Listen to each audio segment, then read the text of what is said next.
What's up, fight fans? This is Kurt DeVille with Counterpunch Boxing News, and I have some new news concerning Terence Crawford, Errol Spence. Get this, the Crawford-Spence rematch timeline reportedly set, but one key decision remains. Okay, Terence Crawford and Errol Spence reportedly have a time frame for their rematch after having it out at the undisputed welterweight title early this year.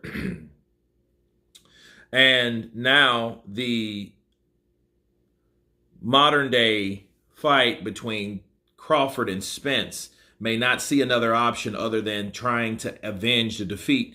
It was confirmed at the beginning of September that he had activated the rematch clause, as we know. And according to Mike Coppinger, it reports that the bout is targeted for February of 2024, months after the initial floated December of this year. The date and location are as yet announced, and more importantly, so is the weight class. Spence and a career-long welterweight said post-fight that he hoped Crawford, who started his career down at lightweight, would meet him at 154. While Crawford was initially open to the idea, he later said that in an interview that there had been nothing formal requested, so it was more likely to remain at welterweight at the undisputed title. That, as well as the report about the time frame, is expected to be clarified soon. Okay, so that's all the information that we have right now. However, the good news is, the promising news about this is that it may not be at 147. And see, I would lobby it for it to be at 154 for two reasons. For one, it gives Terence Crawford, really Errol Spence, a better chance, okay? That kills the narrative. I mean, if it gives him, it should give him a better chance. But at 154, it will kill the narrative of everybody, his fanboys and the detractors and the Crawford haters and all these guys that think that, you know, he stayed at that weight class too long, because Crawford already predicted that that's what they would say when he beats him or stops him, which he did, okay? He said that 4 years ago. Since he said that 4 years ago, people, okay, to keep in mind, since he said that 4 years ago, he should be aware of how to shut down narratives in people's claims.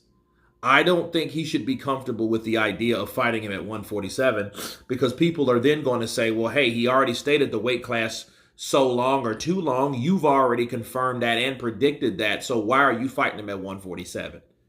You know what I mean? And after the fight, he was like, well, hey, you know, I'm myself is having a little trouble making 147. So, you know, more than likely 154 would be good for me too. So if you are now saying that, well, he had nothing in writing, you know, saying that he can't make the weight, we need to make it at 147. That makes you look like more of a person that goes back on your word.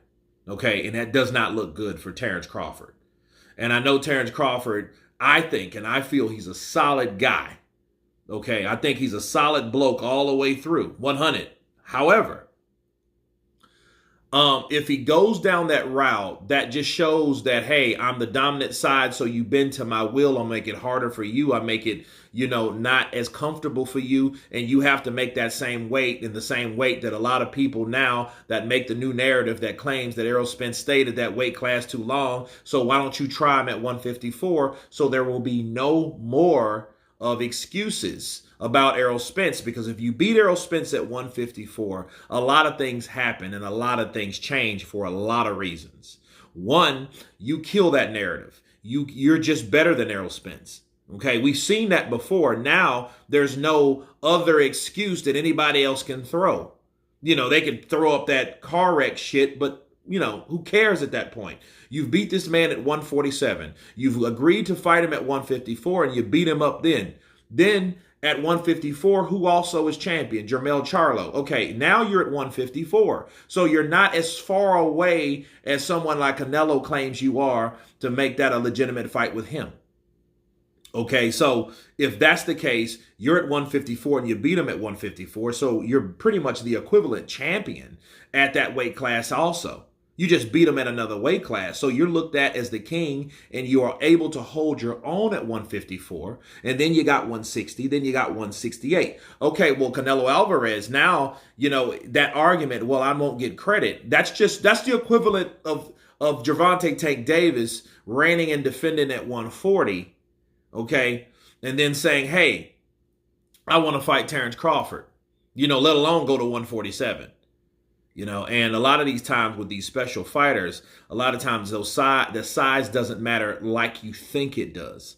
Because like look at Gervonta Tank Davis. If he's technically knocking out welterweights when he was 135, okay, and beating the shit out of Ivan Redcash and Mike Tyson, that guy. If he was beating him up and giving him the business, he's capable of doing that to other fighters as well, possibly. You know what I mean? So there is an argument that he's been in there with one welterweight, maybe he can be in there with another. Okay, so if Terence Crawford can beat Errol Spence at 154, he can beat someone else at 154. So that doesn't make him look less small. That makes him look just as dangerous as a guy that just is game of taking on someone like Canelo Alvarez, which I know that's a step up. However, it won't look as bad as he was fighting him at 147 because Canelo would view him as a welterweight instead of a super welterweight, if that makes sense. So I think that should happen.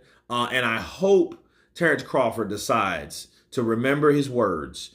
I hope he decides to remember his prediction of 4 years ago. I hope he decides to give Errol Spence a better edge because he beat the cowboy shit out of Errol Spence the last time. So at least he could do this for Errol Spence if he cared about him performing at a better level, because even himself thought that he, would be coming with more thunder in that ring. But if it's the case, if Errol Spence does go out there, then they do fight at 154, and he does fight Terence Crawford harder, and he is bigger and he is stronger, then that will be a better fight now, won't it? And for me personally, I don't like to see a one-sided ass whooping. I don't, unless it's just warranted. I don't like to see it. And if we saw it one time, we damn sure don't want to see it again.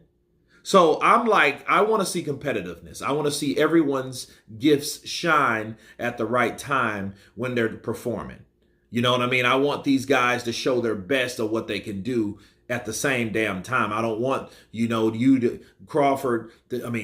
to go somewhere and beat the shit out of someone else, and then it looks like, okay, like night and day, where you couldn't do that to Terence Crawford. I want Errol Spence at his best. I want Terence Crawford at his best. If he's stating he's having problems making weight, once again, I think he should consider going to 154. And I think most importantly, I feel that that Terence Crawford should give him the opportunity. I think that should be the case, and I think Errol Spence should also be that guy that petitions that he cannot no longer make the 147-pound division weight. I think he should do that just for the sake of letting Crawford know, like, look, I can't make that weight, but I still want to fight you in a rematch. Okay, the first fight was for all the belts, but then 154 could be like that step before getting the rest of the belts from whoever, Jermell Charlo or whatever, if that's the case. You know what I mean? So you guys tell me what you think about these unforeseen or uncertain terms within this fight between Terence Crawford and Errol Spence is projected to be in February of 2024. Of course, please subscribe. And you guys been Counterpunch. Peace!